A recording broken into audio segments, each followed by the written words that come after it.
જય શ્રી કૃષ્ણ. રાધે રાધે. શ્રી કૃષ્ણ ગોવિંદ હરે મુરારે, હે નાથ નારાયણ વાસુદેવ. મિત્રો, આજે આપણે યોગીની એકાદશીની વ્રત કથા કરીએ. યુધિષ્ઠિરે પૂછ્યું, વાસુદેવ, જ્યેષ્ઠના કૃષ્ણ પક્ષમાં જે એકાદશી આવે છે એનું શું નામ છે? કૃપા કરીને એનું વર્ણન કરો. ભગવાન શ્રી કૃષ્ણ બોલ્યા, નૃપશ્રેષ્ઠ, જ્યેષ્ઠના કૃષ્ણ પક્ષની એકાદશીનું નામ યોગિની છે.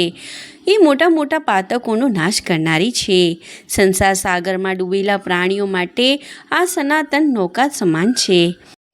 અલકાપુરીના રાજાધિરાજ કુબેર સદાય ભગવાન શિવની ભક્તિમાં તત્પર રહેનારા છે.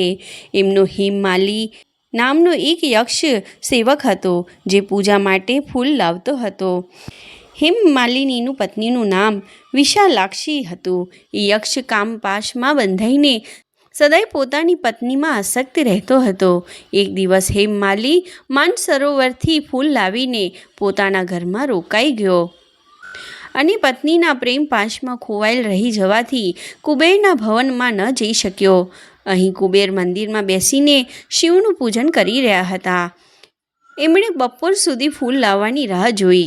જ્યારે પૂજાનો સમય વ્યતીત થઈ ગયો તો યક્ષરાજે કુપિત થઈને સેવકોને કહ્યું, યક્ષો, દુરાત્મા હેમમાલિની કેમ આવ્યો નથી? યક્ષોએ કહ્યું, રાજન, એ તો પત્નીની કામનામાં આસક્ત થઈને રમણ કરી રહ્યો છે. આ વાત સાંભળીને કુબેર ક્રોધિત થઈ ગયા અને તરત જ હેમમાલિનીને બોલાવ્યો. એ આવીને કુબેરની સામે ઊભો રહી ગયો. એને જોઈને કુબેર બોલ્યા, ઓ પાપી, અરે દુષ્ટ, ઓ દુરાચારી, તે ભગવાનની અવહેલના કરી છે. આથી કોઢથી યુક્ત અને પોતાની પ્રિયતમાથી વિયુક્ત થઈને આ સ્થાનથી ભ્રષ્ટ થઈ બીજે ચાલ્યો જા. કુબેરના એમ કહેવાથી એ સ્થાનેથી એનું પતન થયું. કોઢથી આખું શરીર પીડિત હતું, પરંતુ શિવ પૂજાના પ્રભાવથી એની સ્મરણ શક્તિ લુપ્ત ન થઈ. ત્યાર પછી એ પર્વતોમાં શ્રેષ્ઠ મેરુગીરીના શિખર પર ગયો. ત્યાંથી મુનિવર માર્કંડેયજીના એને દર્શન થયા. પાપકર્મી યક્ષે મુનિના ચરણોમાં પ્રણામ કર્યા. મુનીશ્વર માર્કંડેયજીએ એને ભયથી કાપતો જોઈને પૂછ્યું, તને કોઢના રોગે કેવી રીતે ઘેરી લીધો?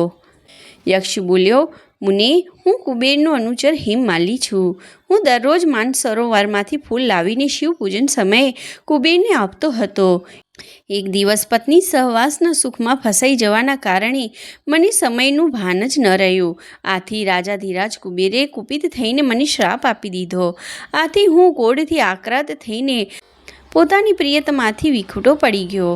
મુનિશ્રેષ્ઠ, સંતોનું ચિત્ત સ્વભાવતઃ પરોપકારમાં લાગ્યું રહે છે. એ જાણીને મુજ અપરાધીને કર્તવ્યનો ઉપદેશ આપો. માર્કંડેયજીએ કહ્યું, તે અહીં સાચી વાત કહી છે. આથી હું તને કલ્યાણપ્રદ વ્રતનો ઉપદેશ આપું છું.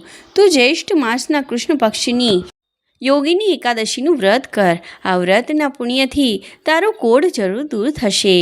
ભગવાન શ્રી કૃષ્ણ કહે છે, રાજન, માર્કંડેયજીના ઉપદેશથી એણે યોગીની એકાદશીનું વ્રત કર્યું. એનાથી એના શરીરનો કોઢ દૂર થઈ ગયો. આ ઉત્તમ વ્રતનું અનુષ્ઠાન કરવાથી એ પૂર્ણ સુખી થઈ ગયો. નૃપશ્રેષ્ઠ, એ યોગીની એકાદશીનું વ્રત એવું પુણ્યશાળી છે કે 88,000 બ્રાહ્મણોને ભોજન કરાવવાથી જે ફળ મળે છે એના સમાન ફળ યોગીની એકાદશીનું વ્રત કરનાર મનુષ્યને મળે છે.